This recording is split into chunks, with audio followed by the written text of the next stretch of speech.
Hello students. Today we are going to learn about inertial and non-inertial frames and Newton's second and third laws. Okay. In our last class we have completed Newton's first law and inertia with its types. Yes. Just you recall the Newton's first law tells about what is that? ஒரு external force ஒரு object என்ன ஸ்டேட்டில் இருக்கோ அது மேலே act ஆகிற வரைக்கும் அந்த ஆப்ஜெக்ட் தொடர்ந்து அந்த ஸ்டேட்டை தான் ஃபாலோ பண்ணிகிட்ருக்கோம் அப்படிங்கிறத சொன்னாங்க. இதுக்கு நேம் என்ன சொன்னோம்? திஸ் கால் இனர்ஷியா அப்படின்னு நம்ம சொன்னோம். ஓகே, இனர்ஷியா அப்படின்னு சொன்னோம். It will B classified in 3 types. Just you recall the last class. Okay, inertia will be classified in 3 types. First one is that inertia of rest, second one inertia of motion, and last one inertia of direction. Okay, so அந்த இனர்ஷியாவோட continuity தான் அடுத்து நம்ம அப்படி வரக்கூடிய topic, that is inertial frames. Okay, inertial frames. So already in our second lesson we have discussed frame of reference. Okay, frame of reference அப்படிங்கிற ஒரு topic நம்ம பார்த்துருக்கோம். ஜஸ்ட்டு யூ ரிமெம்பர், அதை ரீகால் பண்ணிவிட்டு யோசிச்சு பாருங்கள் what is mean by frame of reference. So frame of ரெஃபரன்ஸுங்கிறது என்ன சொன்னாங்க? ஒரு ஆப்ஜெக்டுடைய பொசிஷனை கார்ட்டீசியன் கோஆர்டினேட்ஸை வச்சு சொல்கிறதுக்கு பேர் தான் ஃப்ரேம் ஆஃப் ரெஃபரன்ஸ் அப்படின்னு சொல்லுவோம். எக்ஸாக்டாக ஒரு ஆப்ஜெக்டுடைய பொசிஷன் எங்கே அப்படிங்கிறது சொல்கிறது ஃப்ரேம் ஆஃப் ரெஃபரன்ஸ் சொல்லுவோம். ஸோ இப்போ ஒரு ஃப்ரேம் ஃபிக்ஸ் பண்ணிட்டோம். அந்த ஃப்ரேமில் பார்த்திங்கன்னா ஒரு ஆப்ஜெக்ட் கான்ஸ்டன்ட் வெலாசிட்டியில், ஓகே, வெலாசிட்டி பிகம்ஸ் கான்ஸ்டன்ட் வெலாசிட்டியில் இருக்கும் பொழுது அது வந்து ரெஸ்ட்டில் இருக்கலாம் அல்லது மோஷனில் மூவிங்கில் இருக்கும் பொழுது வித் கான்ஸ்டன்ட் வெலாசிட்டியில் இருக்கும் பொழுது அதனுடைய பொசிஷனை சொல்லும்போது அதைத்தான் நம்ம என்ன சொல்லணும்னா inertial frame, reference frames, that's called inertial frame அப்படின்னு நம்ம சொல்லலாம். ஓகே, ஸோ அதை ஃபஸ்ட்டு பேராகிராஃப்லேயே சொல்லியிருப்பாங்க. see the screen students. When we say that an object is at rest or in motion, when we say that object is rest or motion with constant velocity, underline the word constant velocity, that means velocity does not change, that is increases and not decreases. இன்க்ரீஸும் ஆகலை, degrees ஆகலை, ஒரு செட்டைன் velocity. For example 10 km/s, 10 km/h இந்த ஸ்பீடில் போயிட்டுருக்கு அப்படின்னா it will be maintain same velocity. Okay, that's call constant velocity. It has meaning only if it is specified with respect to some reference frames. Okay, so ஒரு reference ஃப்ரேமை வச்சு நம்ம சொல்ல முடியும். In our subject, that is in physics, any motion has to be stated with respect to reference frame. It is to be noted that Newton's first law is valid only that specific reference frames. Okay, that's called inertial frames. Okay, so ஒரு frame of referenceல constant வெலாசிட்டியில் ஒரு object மூவிங்கில் இருக்கலாம் அல்லது ரெஸ்ட்டில் இருக்கும் பொழுது அந்த object Newton's first லாவை obey பண்ணுது. Newton's first law, underline the word. The Newton's first law valid only in certain specific reference frames. That's called inertial frame. Okay, so Newton's first law defined that inertial frames. See the last line. Okay, so what is inertial frame? It's a 2-mark question, just only 2 point. Okay, on certain frame of reference, what is that? Certain frame of reference in constant velocity. That object will be constant velocity and valid only Newton's first law. Okay, that's called, that kind of reference frames is called inertial frame. Okay, so what is inertial frame? It's like it is a reference, frame of reference, nothing but it's a frame of reference. So first நமக்கு என்ன தெரியணும்? What is mean by frame of reference தெரியணும். அப்போ தான் நம்ம இந்த inertial ஃப்ரேமாக இருக்கட்டும், நான் இனர்ஷியல் ஃப்ரேமாக இருக்கட்டும் சொல்ல முடியும். So inertial frame, what is mean by inertial frame அப்படின்ட்டாங்க, it's nothing but frame of reference. Okay, so ஒரு ஃப்ரேம் ஆஃப் ரெஃபரன்ஸ் சொல்லிடுறோம். அந்த ஃப்ரேம் ஆஃப் ரெஃபரன்ஸ் எப்படி இருக்கணும்? The object at rest or constant velocity and the Newton's first law is valid. That kind of frame will be called inertial frame. That kind of frame, it's called inertial frames. Okay, simple. Okay, that's all. See the next para. That means, see the next para, inertial frames. So it's a just explanation, or just ஒரு explanation இங்கே கொடுத்துருக்காங்க. Inertial frame கான ஒரு explanation. If an object is free from all forces, external force அந்த force, எந்த force அங்கே இல்லை, உள்ள அந்த ஃப்ரேம்குள்ளே இருக்கக்கூடிய object free from all forces, then moves with constant velocity or remains rest when seen from inertial frame. So அப்போ inertial frame என்ன சொல்கிறாங்க? If an object is free from all forces, எந்த ஃபோர்ஸ் அதுக்குள்ளே இல்லை, if an object is free from all forces, okay, there exists some special set of frames in which object experience no forces, it moves with constant velocity or remains at rest. Okay, so இதுதான் இங்கே நம்ம என்ன சொல்கிறோம்னா inertial frames. இன்னும் கொஞ்சம் டீட்டெயில்டாக நம்ம text புக்கில் எக்ஸ்ப்ளனேஷன் கொடுத்துருப்பாங்க. It's no need, just you understand பண்ணுறதுக்கான அந்த ஒரு எக்ஸ்ப்ளனேஷன் கொடுத்துருப்பாங்க. Okay, just you read it, அது ஜஸ்ட் நீங்கள் ரீட் பண்ணாவே போதும், அண்டர்ஸ்டாண்ட் பண்ணிக்கலாம். ஓகே,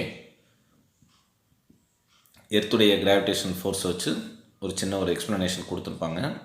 ஓகே, ஜஸ்ட் நீங்கள் அதை ரீட் பண்ணி பாருங்கள் போதும். ஸோ இனர்ஷியல் ஃப்ரேம்ஸ் அப்படின்னா நமக்கு தெரியக்கூடிய வேண்டிய விஷயம் 3 தான். ஃபஸ்ட் ஒன் என்ன? It's nothing but frame of reference. Okay, அதுக்கடுத்து நெக்ஸ்ட் ஒன் என்ன? அந்த ஃப்ரேம்குள்ளே எப்படி இருக்கணும்? Object at rest or uniform velocity or constant velocity தான் நம்ம யூனிஃபார்ம் வெலாசிட்டி, வெலாசிட்டி பிகம்ஸ் கான்ஸ்டண்ட்டாக இருக்கணும். Next point, the Newton's first law is valid. Okay, Newton's first law எது சொல்லுதுங்க? It's nothing but law of inertia பற்றி சொல்கிறதான். What is law of inertia? ஒரு object வந்து என்ன ஸ்டேட்டில் மெயின்டைன் ஆகிட்டு இருக்கோ அதே ஸ்டேட்டை கண்டினியூ பண்ணும். எப்போ வரைக்கும் சார்? ஒரு எக்ஸ்டர்னல் ஃபோர்ஸ் அந்த ஆப்ஜெக்டில் ஆக்ட் ஆகிற வரைக்கும். ஸோ அதை நம்ம என்ன சொல்லணும்? Newton's first law. Okay, that's all. This is called inertial frames. Just see the one diagram, see the screen students. The person and the vehicle are inertial frame. The person and vehicle are inertial frame. So அப்போ ஒரு ஃப்ரேம்குள்ளே ஒரு person இருக்கார். அவர் எப்படி இருக்காருங்க? Observer, பார்க்குறாரு. அந்த vehicle எப்படி இருக்குது? ஒரு கான்ஸ்டன்ட் வெலாசிட்டியில் ட்ராவல் ஆகுது. அப்போ உள்ளே இருக்கவங்கள என்ன? அட் ரெஸ்ட்டில் இருக்காங்க. அட் ரெஸ்ட்டில் அந்த வெஹிக்கிள்குள்ளே இருக்காங்க. அந்த பஸ்க்குள்ளே எல்லா பர்சன்ஸ் உள்ளே இருக்கக்கூடிய all persons R at rest. At rest means அப்போ அவங்களுடைய ஸ்டேட்டை சேஞ்ச் பண்ணல. எப்போ வரைக்கும் சார் சேஞ்ச் பண்ணல? ஒரு ஃபோர்ஸு அங்கே ஆக்ட் ஆகிற வரைக்கும் அவங்களோட ஸ்டேட்டை சேஞ்ச் பண்ணாமல் அதே ஸ்டேட்டை மெயின்டைன் பண்ணிகிட்டு இருப்பாங்க. So this diagram is example for inertial frame. Okay, that's all. Next we can see the opposite of inertial frame, that's called non-inertial frame. Non-inertial frame. Okay students, see the next one students, that is non-inertial frames. Non-inertial frame. Okay, see the screen. So it's a opposite to the inertial frame. அப்போ ஆப்போசிட்னா நம்ம என்னென்னு சொல்லலாம்? இங்கே என்னென்ன point சொல்லியிருக்கோமோ அதுக்கு அப்படியே ஆப்போசிட்டாக இங்கே சொல்லணும். ஓகே, ஸோ அப்போ ஃபஸ்ட் எடுத்தோன்னே என்ன சொன்னோம்? ஒரு ஃப்ரேம் ஆஃப் ரெஃபரன்ஸ் தான், அதில் ஆப்ஜெக்ட் ரெஸ்ட்டில் இருக்கணும் அல்லது மூவிங்கில் இருந்தாலும் கான்ஸ்டன்ட் வெலாசிட்டியில் இருக்கணும்னு சொன்னோம். அப்போ வெலாசிட்டி கான்ஸ்டன்ட்டுங்கிற டைம் இங்கே மாற்றணும். அப்போ what is that? The velocity becomes changing. Velocity change ஆனதுக்கு என்ன நேம் நம்ம சொல்லுவோம்? It will B called acceleration. Okay, that will B called acceleration. So அப்போ நான் இனர்ஷியல் ஃப்ரேமில் ஆப்ஜெக்ட் எப்படி இருக்கும்? ஆக்ஸலரேட்டடாக இருக்கும், ஆக்ஸலரேஷனாக இருக்கும். எதை பொறுத்து sir? With respect to ground. அதான் first point. Okay, it moves with acceleration A. A is the simple for acceleration. A is the symbol for acceleration. Okay, it moves with acceleration with respect to ground. எது sir நம்ம consider பண்ணக்கூடிய object. That means that object becomes change in velocities with respect to ground. கிரவுண்டை பொறுத்து அதோட velocity change ஆகிட்டே இருக்குது. That's call acceleration. Okay students, these kinds of accelerated frames are called non-inertial frames. Okay, these kind of accelerated frames, non-inertial frames, nothing but accelerated frames. Okay, these kinds of accelerated frames are called non-inertial frames. Okay, and a rotating frame is also called non-inertial frame. Rotating frame like நம்ம எக்ஸாம்பிள்ஸில் சொல்லியிருக்கோம், பார்த்தீங்கன்னாவே தெரியும். Satellite rotation, simple pendulum. These are some example for rotational frame of reference. Okay, so that means it will be change the position change ஆகிட்டே இருக்கும் கொஞ்சம் கொஞ்சமாக. Okay, so this is the non-inertial frame. இதுக்கும் பார்த்தீங்கன்னா நம்ம text புக்கில் ஒரு example கொடுத்து எப்படி அண்டர்ஸ்டூட் பண்ணுறதுன்னு கொடுத்துருப்பாங்க. ஜஸ்ட் நீங்கள் அதை ரீட் பண்ணிங்கனாவே நீங்கள் ஏபிள் டு அண்டர்ஸ்டாண்ட், அதை அண்டர்ஸ்டாண்ட் பண்ணிக்கலாம். Okay students, so 2 types of inertial frames are important. In our board examination, it's a 2-mark question, as well as write the difference between inertial and non-inertial frame. இப்படின்னு கூட ஒரு question கேட்கலாம். அப்போ inertial ஃப்ரேம்னா என்ன? First point, it's nothing but frame of reference. It is obey the Newton's first law. And what is the next one? The object at rest or uniform velocity. Okay, non-inertial frame, it's a accelerated frames, also called accelerated frame. The Newton's first law not valid. Newton's first law not valid. Okay, just இது ஒரு டிஃப்ரென்ஸை நீங்கள் என்ன பண்ணலாம், உங்களுடைய text புக்லேயே சின்னதாக copy பண்ணிக்கிங்க. நமக்கு 2-mark கொஸ்டின்ஸில் கேட்கலாம். Okay students, so what is non inertial frame? It's nothing but reverse of inertial frames. Okay, that's all. See the next one, that is Newton's second law. Okay, already in our last class we have completed Newton's first law. Okay, see the next one, Newton's second law. This lesson fully discuss about force. ஃபோர்ஸ்னால் என்ன, அதுக்கான laws என்னென்ன இருக்குங்கிறத நம்ம பார்க்கலாம். அதனால தான் லெசனுடைய நேமே laws of motion. Laws of motion கொடுத்துருக்காங்க. Okay, see the Newton's second law. First we see the statement of Newton's second law. Before going to that Newton's second law, see the example or diagram for non-inertial frame.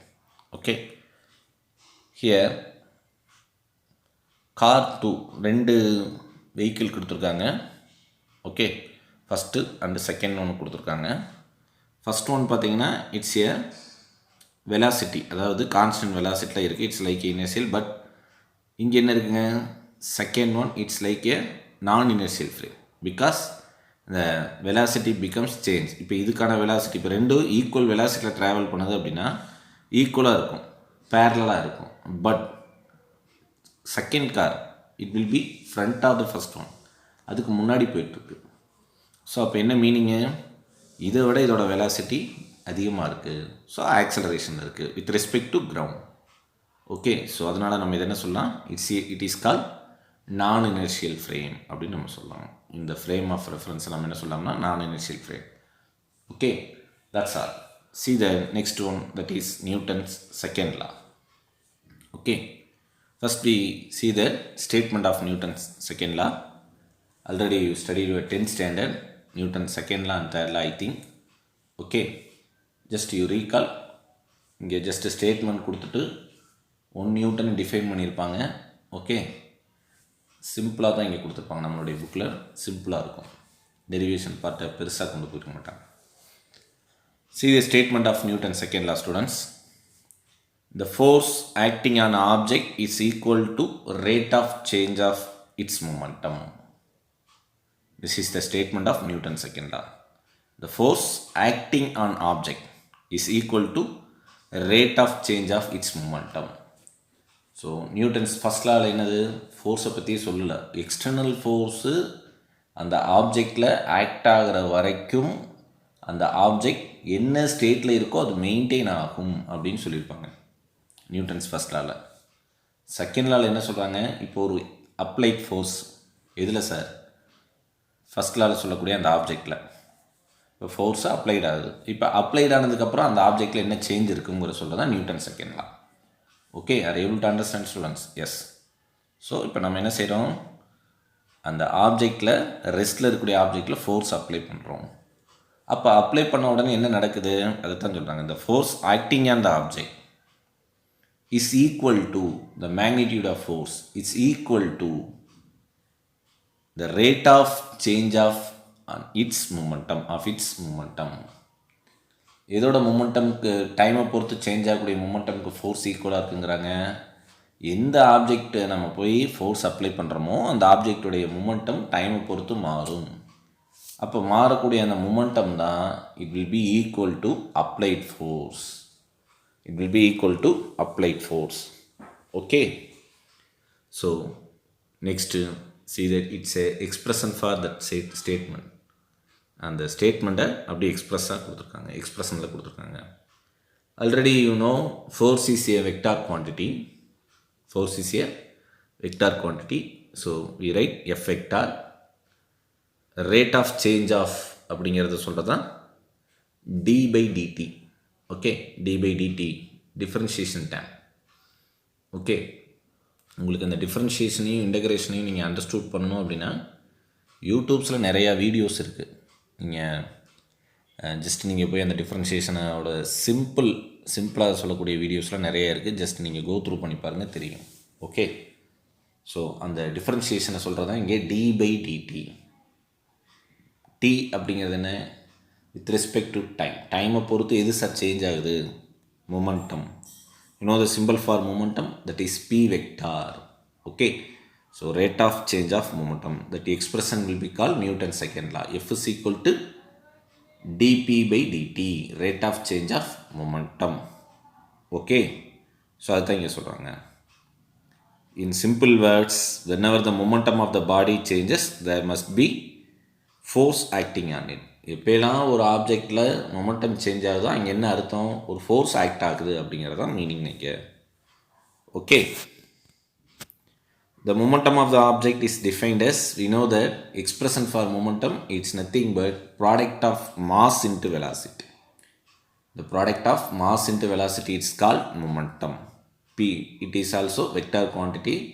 So here we denoted P vector is equal to m into v. P vector is equal to m into v. Okay, in the most case the mass of the object remains constant. Not most case, எல்லா இடங்களையும் mass constant தான். Einstein வந்து அது என்ன பண்ணாங்க, mass vary ஆகும் அப்படிங்கிறத சொல்கிறார். ஓகே, அதுதான் மாஸ் எனர்ஜி ஈக்குவலன்ஸ் அப்படின்னு சொல்கிறாங்க. ஆட்டம் பாம்புடைய principal E is equal to mc ஸ்கொயர்னு சொல்கிறாங்க இல்லைங்க, அந்த எக்ஸ்பிரஷன் எப்போனா ஐன்ஸ்டீன் வந்து தான் சொல்கிறாரு. நியூட்டனுடைய பீரியட்ஸ்லாம் மாஸ் இஸ் ஏ கான்ஸ்டன்ட், எல்லாமே மாஸ்ங்கிறது constant one. Okay, the mass of the object remains constant during the motion. Total மோஷன்லேயுமே அந்த இயங்கிட்டு இருக்கும் பொழுது அந்த ஆப்ஜெக்டுடைய மாஸ் வந்து கான்ஸ்டண்ட்டாக இருக்கும். Okay, in such case the above equation gets modified. நம்ம மாடிஃபை பண்ணும் பொழுது ஜஸ்ட் இந்த மொமெண்டம் பிங்கிற இடத்துல நான் என்ன செய்கிறேன், எம் இன்ட்டு வியை சப்ஸ்டியூட் பண்ணுறேன். எம் இன்ட்டு விங்கிற டைமை சப்ஸ்டியூட் பண்ணுறோம். இங்கேயே சொல்லிட்டோம், what is m and what is v. M is called mass of the object, v is the velocity of the object. Okay, that mass is constant. So mass வந்து நம்ம என்ன செய்ய முடியாது, டிஃப்ரென்ஷியேட் பண்ண முடியாது. ஒரு கான்ஸ்டன்ட் டைமை டிஃப்ரென்ஷியேட் பண்ண முடியாது. ஸோ அப்போ இந்த டிஃப்ரென்ஷியேஷன் பார்ட்டில் இருந்து மாஸை வெளியெடுத்துறாங்க. ஸோ அந்த ஈக்குவேஷன் நம்பர் 3.2க்கு மேலே இருக்கக்கூடிய எக்ஸ்பிரஷனில் பார்த்தீங்கன்னா தெரியும், எம் இன்ட்டு டிவி பை டிடின்னு கொடுத்துருப்பாங்க. The rate of change of velocity v no that is acceleration. Okay, m into dv by dt, that dv by dt, it's called rate of change of velocity. இங்கே எப்படி rate of change of momentum சொன்னோமோ அதே மாதிரி dv by dt it's called rate of change of velocity. Okay, that's called m into a, acceleration. Rate of change of velocity it's called acceleration. So mass into acceleration. So F is equal to m into a. F is equal to m into a. Okay, that's all. That is the Newton's second law is the proper definition of force. Proper definition of force. First law, force apply ஆகலை. Second லாவில் force apply ஆனால் எதுக்கு ஈக்குவலாக இருக்குங்கிறத சொல்கிறாங்க. Okay, that's all. See the screen, students. This is the second pair of the screen is the explanation of that statement. That is expression number 3.2. 3.2 ஓட ஒரு explanation தான் அந்த paragraph. Okay. See that paragraph. The above equation, what is that? F vector is equal to ma. Conveys the fact that there is an acceleration on the body, then there must be force acting on it. என்ன சொல்கிறாங்க, எப்போ acceleration அந்த பாடியில் இருக்கும் அப்படின்னா force அந்த ஆப்ஜெக்டில் act ஆகும் பொழுது மட்டும்தான் ஆக்சலரேஷன் அங்கே இருக்கும் அப்படின்னு சொல்கிறாங்க. இது ரெண்டு என்ன சொல்கிறாங்கன்னா, this implies that if there is change in the velocity then there must be the force acting on the body. இப்போலாம் வெலாசிட்டி சேஞ்ச் ஆகுதோ அப்போ இங்கே ஃபோர்ஸ் ஆக்ட் ஆகும். வெலாசிட்டி சேஞ்ச் ஆனால் அதை தான் நம்ம என்ன சொல்லுவோம்னா ஆக்சலரேஷன் சொல்லுவோம். Okay, then the force and acceleration are always in same direction. Underline the word, it's a one mark question. In Newton's second law, the direction of force and acceleration always same direction. Always same direction. Okay. Newton's second law was paradigm shift from Aristotle idea. So அரிஸ்டாட்டிலோட ஐடியாவை தான் Newton second லாவில் இங்கே use பண்ணுறாரு. ஏன்னா அரிஸ்டாட்டிலோடைய thought நம்ம first கிளாஸில் பார்த்தோம். எந்த ஒரு ஆப்ஜெக்டோட இயக்கத்துக்கு ஃபோர்ஸ் தான் ரீசன் அப்படின்னு சொன்னார் அரிஸ்டாட்டில். ஓகே, ஸோ நியூட்டன் என்ன சொல்கிறாரு, கலீலியோ என்ன சொன்னார், தேவையில்லைனாரு. பட் அவர் கன்சிடர் பண்ணது பிளெயின் இன்க்ளைன் பிளெயினை வச்சு எக்ஸ்பிளைன் பண்ணியிருப்பார். பட் நியூட்டன் என்ன பண்ணுறாரு, அவருடைய செகண்ட் லாவில் அரிஸ்டாட்டிலோட ஐடியா வச்சு தான் இங்கே சொல்கிறாரு. ஓகே, அதை தான் இங்கே சொல்கிறாங்க. According to Newton, the force need not to cause the motion but only the change in the motion. Okay, so அவர் ஜஸ்ட் ஒரு ஸ்மால் மாடிஃபை பண்ணுறார். அரிஸ்டாட்டிலுடைய தாட்டை ஒரு ஸ்மால் மாடிஃபை பண்ணுறாரு. அரிஸ்டாட்டில் சொன்னது எந்த ஒரு ஆப்ஜெக்ட் இயங்கிறதுக்கு ஃபோர்ஸ் வேணும். பட் நியூட்டன் என்ன மாடிஃபை பண்ணுறாரு, ஆப்ஜெக்ட் இயங்கிறதுக்கு தேவையில்லை, அந்த ஆப்ஜெக்டுடைய சேஞ்ச் பண்ணுறதுக்கு, அந்த மோஷனை சேஞ்ச் பண்ணுறதுக்கு ஃபோர்ஸ் தேவை அப்படின்னு சொல்கிறாரு. It is to be noted that Newton's second law is valid only in inertial frames. Okay, so Newton's second law inertial frameல valid ஆகும் அப்படின்னு சொல்கிறாங்க. In case of non-inertial frame, that expression will be one modification. It requires some modification. ஒரு modification கொடுத்தா Newton second law non inertial ஃப்ரேம்லேயும் நம்ம இதை சொல்ல முடியும். எக்ஸாக்டாக சொல்லணும் அப்படின்னா Newton second law valid in non inertial frame தான். ஓகே, ஏன் சார் அப்படின்னா அங்கே கான்ஸ்டன்ட் வெலாசிட்டியில் இருக்கணும். Velocity becomes constant. Inertial frame சொல்லும் பொழுது கான்ஸ்டன்ட் வெலாசிட்டி நம்ம சொல்லுவோம். அப்போ இங்கே நம்ம எப்படி கொடுக்கணும், வெலாசிட்டி கான்ஸ்டண்ட்டாக கொடுக்கணும், மோஷனை சேஞ்ச் பண்ணுது. ஏன்னா ஒரு கான்ஸ்டன்ட் வெலாசிட்டியில் ஒரு ஆப்ஜெக்ட் மூவ் ஆகிட்டு இருக்கும் பொழுது தான் inertial frame is valid. So அந்த கான்ஸ்டன்ட் வெலாசிட்டி மெயின்டைன் பண்ணுற மாதிரி கொடுத்தா தான் நியூட்டன் செகண்ட் லாவும் வேலிட் ஆகும் இங்கே. Okay, that's all. So what is the definition of force? F is equal to ma, or the force, applied force is directly proportional to a rate of change of momentum. It's a definition of force. What is the SI unit of force? That is Newton. The SI unit of force is Newton. That symbol is capital N. Okay, that symbol is capital N. Derived unit is, what is that? Kilogram. The SI unit of mass is kilogram. The SI unit of acceleration is meter second power minus 2. So symbol பக்கத்தில் Newton போட்டிருக்க இடத்துல or kilogram metre second power minus 2. Okay, kilogram meter second power minus 2. This is the SI unit of force. In terms of CGS unit, the CGS unit of force is Dyne. D-Y-N-E, Dyne. Okay, the CGS unit of force is Dyne. Just you write your textbook, students. Okay, that's all. So definition of force, it's nothing but Newton's second law. The expression of force, F is equal to ma vector. The SI unit of force is Newton. The CGS unit of force is Dian. Okay. Next, we define 1 Newton. We define 1 Newton. How to define 1 Newton? Okay. See the screen. It's a 2-mark question, students. 1 Newton is defined as the force which acts on 1 kilogram of mass to given an acceleration 1 meter second power minus 2 in the direction of force. Okay, so 1 Newton of force எப்படி define பண்ணலாம் அப்படின்னா as the force which acts on எப்போ sir simple எப்படி F is equal to MAங்கிற இடத்துல அந்த Fக்கான unit என்ன Newton N வரணும் 1 Newton வரணும் எப்போ வரும் சார் எம்மும் ஏவும் ஈக்குவலாக இருக்கணும் அதுவும் ஒன்று இருக்கணும் ஏவும் ஒன்று இருக்கணும் வாட் இஸ் எம் மாஸ் இப்போ 1 கிலோகிராம் ஆப்ஜெக்டில் மாஸ் இருக்கக்கூடிய ஒரு ஆப்ஜெக்டில் எவ்வளோ ஆக்சலரேஷன் அங்கே இருக்கணும் அப்படின்னு பார்த்தீங்கன்னா given an acceleration in 1 metre second power minus 2 okay 1 metre second power minus 2 acceleration இருக்கணும் அந்த ஆக்சலரேஷன் எந்த டைரெக்ஷனில் இருக்கணும் சார் ஃபோர்ஸ் எந்த டைரெக்ஷனில் இருக்கோ அதே டைரெக்ஷனில் ஆக்சலரேஷன் இருக்கணும் இருந்தால் அந்த ஃபோர்ஸ் நம்ம எவ்வளோ ஃபோர்ஸ் அங்கே இருக்குன்னு சொல்லலாம் it will be equal to 1 Newton okay this is one of the 2-mark question. Define 1 Newton.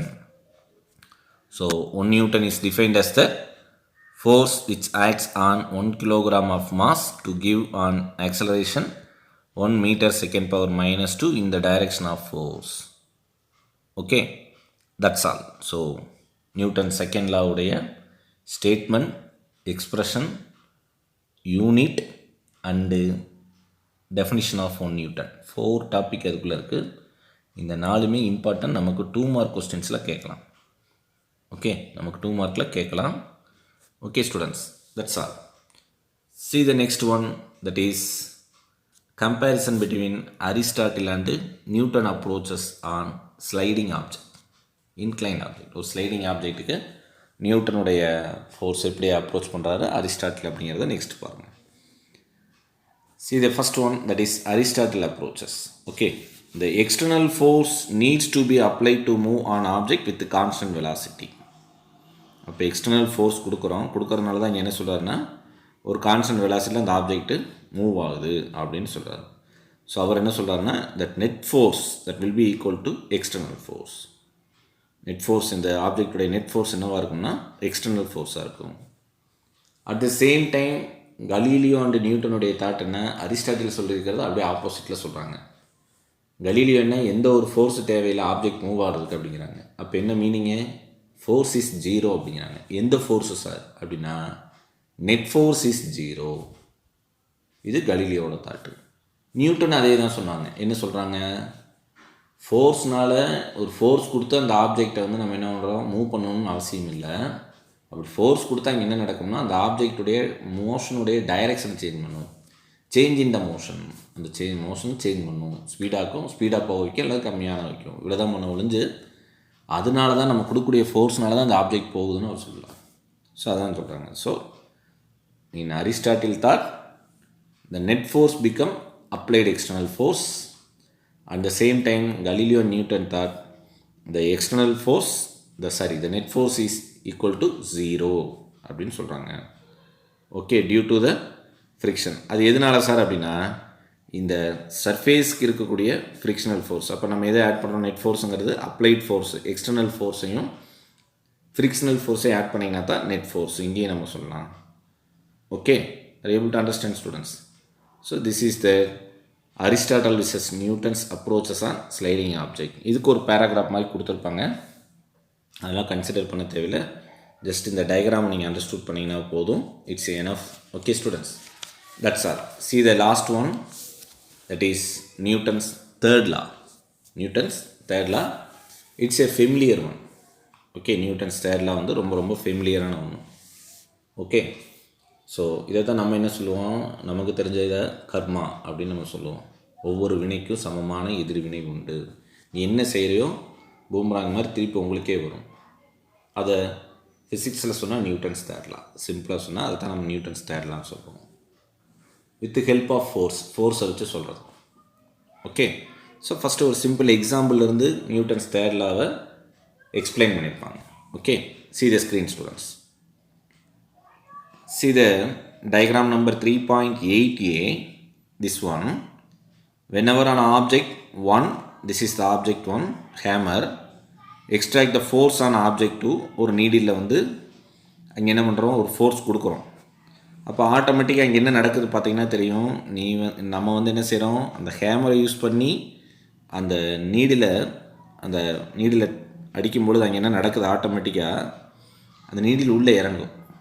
அந்த ஆணி வந்து அப்படி என்ன அந்த உடன் போர்டில் அப்படி கொஞ்சம் கொஞ்சமாக உள்ளே இறங்கும். அப்படின்னா என்ன மீனிங்கு, நீ ஒரு அப்ளைட் ஃபோர்ஸ் அந்த ஹேமரில் கொடுக்குற, எவ்வளோ ஃபோர்ஸு அந்த நெயில் எக்ஸ்ட்ராக்ட் பண்ணுதோ அதுக்கு ஈக்குவலண்ட்டாக இங்கே என்ன நடக்கும், உள்ளே அந்த ஆணி உள்ளே இறங்கும். அப்போ என்ன மீனிங்கு, அதான் இங்கே நியூட்டன்ஸ் தேர்ல. அப்போ நீ கொடுக்கக்கூடிய ஆக்ஷனு ரியாக்ஷனாக உள்ளே போகுது, அந்த ஆணி கொஞ்சம் கொஞ்சமாக உள்ளே இறங்குது. அதான் அந்த டயக்ராமில் காட்டுறாங்க. அதுதான் இங்கே இந்த பேராகிராஃப்லேயே சொல்லுவாங்க. Then the object 2 must also extract equal and opposite force on the object 1. அப்போ ஆப்ஜெக்ட் 1க்கு ஈக்குவலான ஃபோர்ஸாக இருக்கும், பட் எந்த டைரெக்ஷனில் போகும் சார்னா ஆப்போசிட் டைரெக்ஷனில் போகும். This force must lie along the line joining the two objects. Okay. Whenever an object 1 extract the force on the object 2, the object 2 must also extract equal and opposite force on the object 1. This force must lie along in the line joining two objects. So இப்போ இந்த ஸ்டேட்மெண்ட்டை தான் இங்கே எக்ஸ்ப்ரெஷனாக சொல்கிறாங்க. F12 vector, அது என்ன sir, 1-2 vector, first object second object மேலே கொடுக்கக்கூடிய ஃபோர்ஸ் தான் F12 vector. It's a vector ஃபார்ம்னு சொல்கிறாங்க. It will be equal to F21 vector. அது என்ன சார் F21 வெக்டார், அது என்ன சார், F2ங்கிறது செகண்ட் ஆப்ஜெக்ட்டுனால கொடுக்கக்கூடிய ஃபோர்ஸு, எந்த டைரெக்ஷனில், ஆப்போசிட் டைரெக்ஷனில். Okay, see the statement of Newton's third law, students.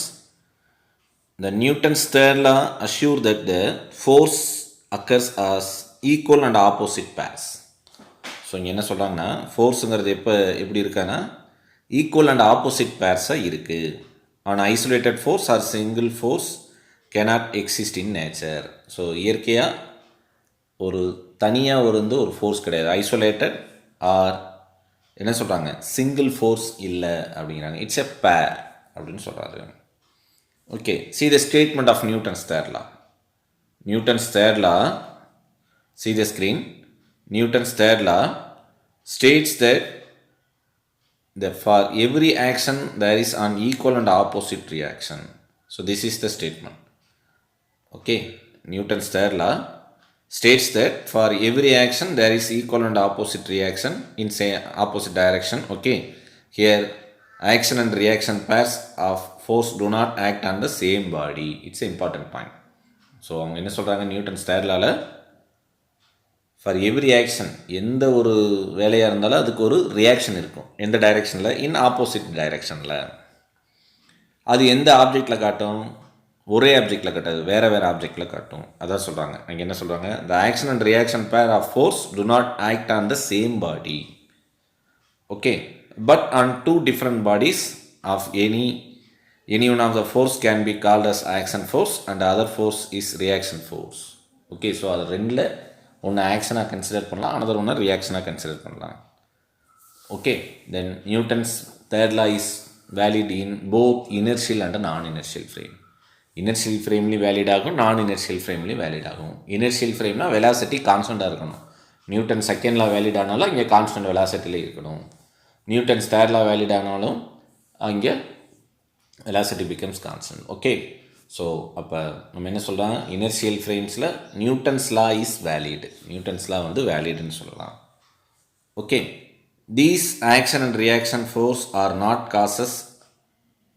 Causes and effect force.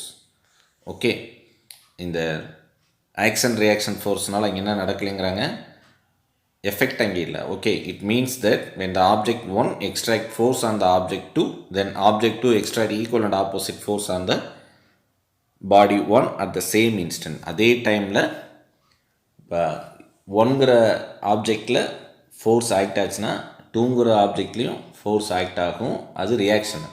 அப்போ அந்த 2ங்கிற ஆப்ஜெக்ட்லேருந்து 1க்கு ஆப்போசிட் சைடில் ஃபோர்ஸை கொடுக்கும். ஓகே, ஸோ அதுதான் நம்ம டெக்ஸ்ட் புக்கில் பேஜ் நம்பர் 110ல் ஒரு 3 டிஃப்ரெண்ட் எக்ஸ்ப்ளனேஷன் 3 டிஃப்ரெண்ட் டயக்ராம்ஸ் கொடுத்துருப்பாங்க. ஒரு பால் வந்து ஒரு வாலில் போய் ஹிட் பண்ணுற மாதிரி கொடுத்துருப்பாங்க. அதுக்கடுத்தது நம்ம சாதாரணமாக வாக் பண்ணக்கூடிய அந்த இது. ஓகே, ஸோ இந்த ஒரு சிம்பிள் எக்ஸ்ப்ளனேஷனோட நியூட்டன்ஸ் தேர்ட் லாவை கொடுத்துருப்பாங்க. Okay students, today's class gets over. In this class we can discuss Newton's second and third law. Particularly Newton's second law is important one. Okay, that's all. Just you recall. ஃபுல்லாக theory தான், நம்ம இப்போ பார்த்துருக்கூடிய எல்லாமே theory தான். நீங்கள் எந்த அளவுக்கு read பண்ணி அண்டர்ஸ்டூட் பண்ணுறீங்களோ அப்போ தான் உங்களுக்கு ரீச் ஆகும். ஜஸ்ட் இப்போ நான் என்ன பண்ணிட்டேன்னா பாயிண்ட் பண்ணி மட்டும் எக்ஸ்பிளைன் பண்ணியிருக்கேன், என்ன அப்படிங்கிறது மட்டும் சொல்லியிருக்கிறேன். நீங்கள் அதை எலாபரேட்டடாக ஜஸ்ட் ஒரு ரீகால் பண்ணிங்கனாவே, ரீட் பண்ணிங்கனாவே போதும். Okay, that's all. Thank you, students.